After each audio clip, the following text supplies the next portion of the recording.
జర్నలిస్టులపై దాడి చేసిన సినీ నటుడు మోహన్ బాబుపై చర్యలు తీసుకోవాలని ఆదిలాబాద్ జర్నలిస్టు జేఏసీ డిమాండ్ చేసింది. జర్నలిస్టులపై దాడిని ఖండిస్తూ బుధవారం ఆదిలాబాద్లో నిరసన కార్యక్రమాన్ని నిర్వహించారు. ఈ సందర్భంగా బ్లాక్ రిబ్బన్లతో స్థానిక తెలంగాణ చౌక్ వద్ద ఆందోళన చేపట్టారు. మోహన్ బాబును వెంటనే అరెస్ట్ చేయాలని జేఏసీ అధ్యక్షుడు దేవేందర్ డిమాండ్ చేశారు. ఇలాంటి ఘటనలు పునరావృతమైతే సహించేది లేదని హెచ్చరించారు.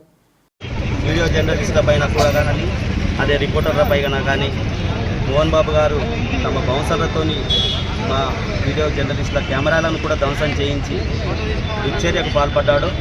ఇలాంటి సంఘటనలు ఆయనపై జరగకుండా మళ్ళీ ఇంకా ఎవరు చేయకుండా మోహన్ బాబుపై తగు చర్యలు తీసుకోవాలి. ఆయనపై కేసు నమోదు చేసి వెంటనే అరెస్ట్ చేయాలి. జర్నలిస్టులకు నష్టపరిహారాన్ని కూడా వీడియో జర్నలిస్టులకు వాళ్ళ కెమెరాలు కూడా ధ్వంసం చేయడం జరిగింది. బౌన్సర్ల దౌర్జన్యంతో కెమెరామెన్లకు కూడా గాయాలైనాయి. కావున వారిపై కఠిన చర్యలు తీసుకోవాలి. వాళ్ళకు నష్టపరిహారాన్ని కూడా ఇవ్వాలి.